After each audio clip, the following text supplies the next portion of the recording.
Hello student तो अभी हम लोग सॉल्व करने वाले हैं NCERT class 12 chapter 1 electric charges and fields के क्वेश्चन नंबर 1.27 को। और स्टूडेंट इसके पहले के जितने भी क्वेश्चन हैं उन सारे क्वेश्चन के सॉल्यूशन के लिंक आपको नीचे डिस्क्रिप्शन बॉक्स में मिल जाएंगे या फिर आप प्लेलिस्ट में भी जाकर देख सकते हैं। और स्टूडेंट साथ ही साथ हम लोगों ने इलेक्ट्रोस्टैटिक्स के एससी वर्मा के पहले और दूसरे चैप्टर जो कि आईआईटी और नीट की तैयारी कर रहे हैं उन्हें स्टूडेंट्स के लिए जरूरी है, उन क्वेश्चन के सॉल्यूशन के लिंक भी आपको नीचे डिस्क्रिप्शन बॉक्स में मिल जाएंगे या फिर उनके लिए भी अलग से प्लेलिस्ट है, वहां भी आप जाकर देख सकते हैं। तो प्लीज जो भी स्टूडेंट चैनल पर नया है चैनल को सब्सक्राइब करें, लाइक करें, शेयर करें। और स्टूडेंट देखते हैं question number 1.27।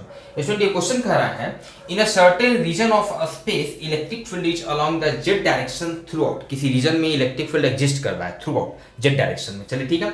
The magnitude of electric field is however not constant but increasing uniformly along the positive z direction at the rate of 10 to the power 5 newton per coulomb per metre. ठीक है student, यहाँ पर और भी कोई direction की चर्चा नहीं है, एक्स और वाई कोई डायरेक्शन की बात नहीं है। तो ऐसा करते हैं हम लोग सुविधा के लिए हम लोग जेड डायरेक्शन इस डायरेक्शन में मान लेते हैं। दिस इज जो Z direction positive Z direction इस डायरेक्शन में मान लेते हैं। ठीक है स्टूडेंट नॉर्मली हम लोग मानते हैं क्या होता है ये, this is your X axis, Y axis, Z axis. But concept should be clear. ये हम लोग अपना एक सुविधा के लिए एक नॉर्मली एक ट्रेंड बन गया है कि इस डायरेक्शन में हम एक्स डायरेक्शन मानते हैं, इधर वाई और इधर जेड। जबकि इनफैक्ट आप प्रॉब्लम के हिसाब से, सिचुएशन और अपनी सुविधा के हिसाब से आप किसी भी डायरेक्शन को एक्स मान सकते हैं, वाई मान सकते हैं, जेड मान सकते हैं।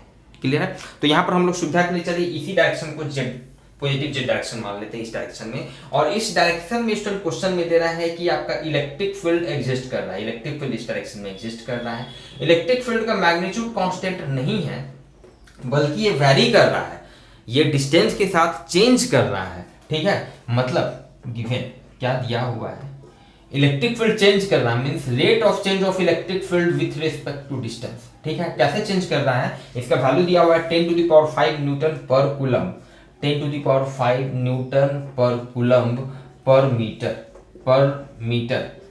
मतलब हर एक मीटर में इलेक्ट्रिक फील्ड जो है 10 to the power 5 newton per coulomb जो है बढ़ जा रहा है। जैसे जैसे हम जेड डायरेक्शन की तरफ जा रहे हैं तो हर एक मीटर में इलेक्ट्रिक फील्ड का वैल्यू इतना से बढ़ जा रहा है। ये हम लोगों को दिया हुआ है स्टूडेंट। क्वेश्चन स्टूडेंट आगे पूछ रहा है what are the force and torque experienced by a system having a total dipole moment equal to 10 to the power minus 7 coulomb metre in the negative z direction। चलिए ठीक है, अब एक system की बात कर रहे हैं जिसका इलेक्ट्रिक डाइपोल मोमेंट हम लोगों को दिया हुआ है 10 to the power minus 7 coulomb metre. मतलब ऑब्वियस है एक इलेक्ट्रिक डाइपोल है। सपोज करते हैं स्टूडेंट इलेक्ट्रिक डाइपोल स्टूडेंट हम लोगों को पता है इलेक्ट्रिक डाइपोल क्या होता है, एक सिस्टम होता है, कॉम्बिनेशन होता है two charges of equal magnitude and of opposite sign separated by a very very small distance. ठीक है, इसमें से एक पॉजिटिव होगा दूसरा नेगेटिव होगा। ठीक है, तो स्टूडेंट यहां पर दिया हुआ है कि इलेक्ट्रिक डाइपोल मोमेंट स्टूडेंट जिसको नॉर्मली हम लोग P से रिप्रेजेंट करते हैं। अच्छा, ये आपका इलेक्ट्रिक डाइपोल हो गया। ठीक है, यहाँ पे हम दिखा रहे हैं सुविधा के लिए। ठीक है, तो इलेक्ट्रिक डाइपोल मोमेंट का वैल्यू हम लोगों को दिया हुआ है जिसको हम लोग P से रिप्रेजेंट करते हैं। This is given by 10 to the power minus 7 coulomb metre. और इसका डायरेक्शन भी दिया हुआ है in the negative Z direction में है। मतलब इलेक्ट्रिक डाइपोल मोमेंट इस डायरेक्शन में है, मतलब ये इस डायरेक्शन में है इलेक्ट्रिक डाइपोल मोमेंट P। और इसमें हम लोगों को पता है कि इलेक्ट्रिक डाइपोल मोमेंट का डायरेक्शन नेगेटिव चार्ज से पॉजिटिव चार्ज की तरफ होता है। इसका मतलब है कि यहाँ पर नेगेटिव चार्ज होगा और यहाँ पर पॉजिटिव चार्ज होगा। कोई प्रॉब्लम इस सिस्टम में? ठीक है, नेगेटिव चार्ज यहाँ पे, पॉजिटिव चार्ज यहाँ पर। मान लेते हैं इसका लेंथ जो होगा student, let its length is small L, ये हम लोग को दिया हुआ है। इसका मतलब है कि QL का वैल्यू, अगर इसका लेंथ स्मॉल एल है तो QL का वैल्यू हम लोगों को दिया हुआ है 10 to the power minus 7 coulomb metre electric dipole moment. Clear student? ठीक है, तो इस पर कितना फोर्स लग रहा है और कितना टॉर्क लग रहा है स्टूडेंट, वो हम लोगों को निकालना है। क्लियर स्टूडेंट समझिएगा, फोर्स निकालने के लिए अब फोर्स अगर मान लिया यहाँ पर किसी पॉइंट चार्ज Q पर इलेक्ट्रिक फील्ड अगर E है तो फोर्स लगता है F equals to QE force लगता है। कोई प्रॉब्लम नहीं है, बहुत ही बेसिक डिफिनेशन है स्टूडेंट। ठीक है, लेकिन यहाँ पर क्या है कि इलेक्ट्रिक फील्ड जो है कांस्टेंट नहीं है, चेंज कर रहा है। स्टूडेंट समझिएगा, तो इलेक्ट्रिक फील्ड जब चेंज कर रहा है तो चार्ज का तो वैल्यू कांस्टेंट है Q। ठीक है, कांस्टेंट है। इलेक्ट्रिक फील्ड चेंज कर रहा है जैसे जैसे जेड डायरेक्शन की तरफ इधर मूव कर रहा है, बढ़ते चला जा रहा है। ठीक है, तो एक छोटे से छोटे से डिस्टेंस में छोटे से इलेक्ट्रिक फील्ड डीई के चलते छोटा सा फोर्स डीएफ निकालेंगे, मीन्स क्यू डीई, जो कि चार्ज कांस्टेंट है। Clear student? छोटे से इलेक्ट्रिक फील्ड डी के चलते छोटा सा फोर्स डीएफ निकालेंगे। बहुत ही बेसिक ये आपका कंसेप्ट क्लियर होना चाहिए। यहाँ पे कैसे करेंगे समझिएगा। उसके बाद क्या करेंगे, टोटल फोर्स के लिए हम इसको इंटीग्रेट करेंगे, डीएफ को इंटीग्रेट करेंगे, क्यू डी को इंटीग्रेट करेंगे। चलिए ठीक है, टोटल फोर्स मान लेते हैं, ये एफ आया, ठीक है, टोटल फोर्स एफ। क्यू आपका यहाँ पे कांस्टेंट है, क्यू को बाहर निकाल दिए, दिस इज डीई, ठीक है। यहाँ पे ध्यान दीजिएगा, इसको क्यू डी, देखिए तो डीई को हम लोग इसमें लिख सकते हैं इस तरह से, D by D Z into D Z, D by D Z into D Z, कोई फर्क नहीं पड़ा, डी जेड फिर कैंसिल हो जाएगा, डी ही बच जाएगा।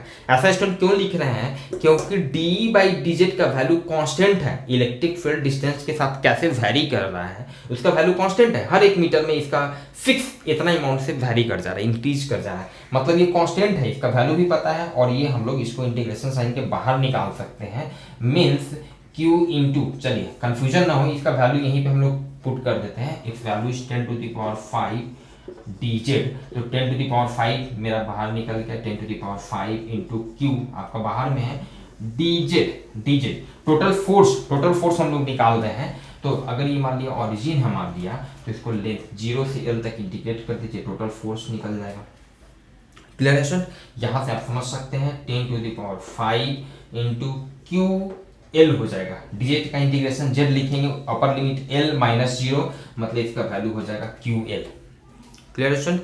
यहाँ से आप समझ सकते हैं QL, this is electric dipole moment, जिसका वैल्यू हम लोगों को दिया हुआ है 10 टू द पावर माइनस 7, तो this becomes 10 to the power 5 into 10 to the power minus 7 newton, इतना फोर्स लगेगा, means finally 10 to the power minus 2 newton, इतना इस पर नेट फोर्स लगेगा। ये जो सिस्टम है इलेक्ट्रिक डाइपोल जिसको हम लोग कहते हैं, ठीक है, of two charges separated by very small distance, इस पर टोटल इतना फोर्स लगेगा, इस वेरिएबल इलेक्ट्रिक फील्ड के चलते इतना फोर्स लगेगा। अब इसका डायरेक्शन किधर होगा, फोर्स है तो वेक्टर क्वांटिटी है, इसका डायरेक्शन आप स्टूडेंट समझ सकते हैं, क्योंकि क्या है कि इलेक्ट्रिक फील्ड का वैल्यू बढ़ते चला जा रहा है। देखिए इस चार्ज पर, यहाँ पर अगर फोर्स की बात करें, पॉजिटिव चार्ज है, इलेक्ट्रिक फील्ड इधर है तो इधर ही फोर्स लगेगा, ठीक है, थोड़ा छोटा फोर्स लगेगा। और यहाँ पर चूंकि यहाँ आते आते इलेक्ट्रिक फील्ड का वैल्यू बढ़ चुका है, तो यहाँ पे ज्यादा फोर्स लगेगा, क्योंकि ई का वैल्यू बढ़ चुका है, और फोर्स लगेगा आपको ई डायरेक्शन में, इस डायरेक्शन में, और ज्यादा वैल्यू का फोर्स लगेगा। तो वेक्टर के टर्म में इसको ज्यादा थोड़ा बड़ा लेंथ से दिखा दिए, इसको छोटे लेंथ से दिखा दिए, मतलब आप समझ सकते हैं कि इस सिस्टम पे नेट फोर्स जो है वो इस डायरेक्शन में लगेगा, नेट फोर्स इस डायरेक्शन में लगेगा। क्लियर है? इसलिए फाइनली आप लिखेंगे फोर्स का वैल्यू, इसका मैग्नीट्यूड हो गया 10 to the power minus 2 newton, और डायरेक्शन के लिए लिखेंगे अलोंग नेगेटिव जेड डायरेक्शन, ये जो आंसर।